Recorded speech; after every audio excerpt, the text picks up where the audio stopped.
nisipoishughulikia itanisumbua katika zile ambazo umezipata kupitia ule mto ambao tumeuchora, si ndio? Kwa majina naitwa Joshua Kaguo. Nimetokea kijiji cha Mapanda, kata ya Mapanda. Nashukuru sana kwa mradi huu kwa kufika mazingira haya.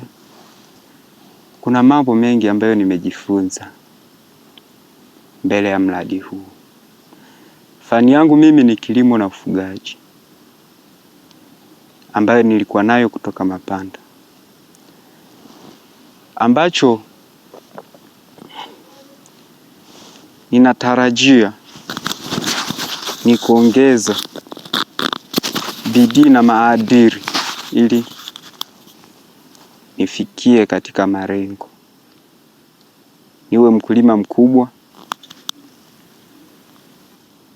mkubwa, pia niweze kujiendeleza katika biashara. Kwa majina naitwa Oliver Kisonga, nimetokea kijiji cha Mapanda. Kuja hapa kwenye hii fursa ya YAM kuchukua mafunzo. Mimi fani yangu ni ushonaji. Nimekuja hapa kuchukua mafunzo ya ushonaji na kusaidiwa mambo mengine, kwa mfano elimu kuhusu ushonaji, na mengine niliochukua ni jinsi ya kupambana ili nipate cherehani, yani ile mashine ya kushonea. Mashine ni kwa kazi ninayoifanya sasa hizi, na hiyo kazi ni kilimo. Kwa hiyo naweza nikabadilisha yale mazao kuwa hela ili niweze kununua cherehani. Kilimo nikipata hela nanunua mahitaji yani mahitaji yake, pia mahitaji yangu pia yanayokidhi familia yangu. Mimi siwezi naishi na bibi na mama. Ngavo ni mtaalamu wa katika mradi huu wa YAM. Mradi huu tangu umeanza, hii ni awamu ya pili. Awamu ya kwanza ilianza mwaka 2020 na tulimaliza ilienda kwa miaka 4, na katika kipindi hicho vijana wapatao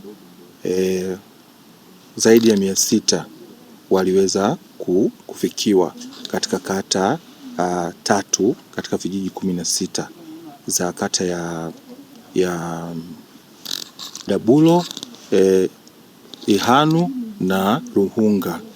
Na katika mradi ule wa kwanza, ile awamu ya kwanza, tuliwezesha vijana katika kuwawezesha kisaikolojia, wajiamini, waweze kuchukua fursa, wakafundishwa ujasiriamali. Wengine walifanya ufundi wa kushona, wengine walikuwa maseremala, watu wa umeme, mechanics, mambo mengi, saloni, pamoja na kilimo na ufugaji.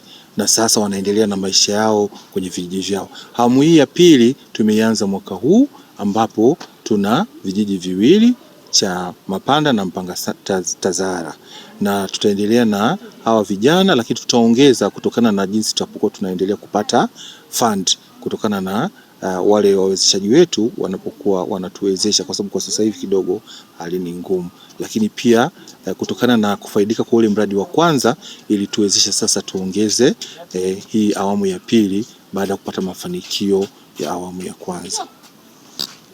Umehitimu darasa la 7 kidato cha 4 au zaidi na unahitaji kupata ujuzi? Karibu katika vyuo vya RDO Mdabulo, RDO Mafinga, RDO Ibwanzi na RDO Kilolo ili ujipatie mafunzo mahiri ya malezi yaliyo bora. Fani zinazotolewa vyuoni ni kama ifuatavyo: umeme wa majumbani na viwandani, uchomeleaji na uundaji wa vyuma, ufundi magari, ufundi bomba, upishi na uhudumu wa hoteli, useremala, uashi au ujenzi, uzalishaji wa afya mifugo, ubunifu na ushonaji wa mavazi, ufumaji, utengenezaji wa bidhaa za ngozi, teknolojia ya habari na mawasiliano na matumizi ya kompyuta. Mafunzo yanatolewa kwa miezi 3 na miezi 6 tu. Nafasi za hostel zipo kwa wahitaji wote. Pia tuna nafasi kwa wanaohitaji kuhamia level 1, 2 na 3. Vyuo vyetu vyote vimesajiliwa kikamilifu na Baraza la Ufundi na Mafunzo ya Ufundi Study NACTVET. Unaweza kujisajili moja kwa moja na kupakua fomu za kujiunga katika tovuti ya shirika, yani www.rdo.or.tz. Iandae kesho yako iliyo bora na vyuo vya RDO. Kwa maelekezo zaidi wasiliana nasi kwa namba 0757 35 18 37 au 0745 92 15 75. Kumbuka, ufundi ni taaluma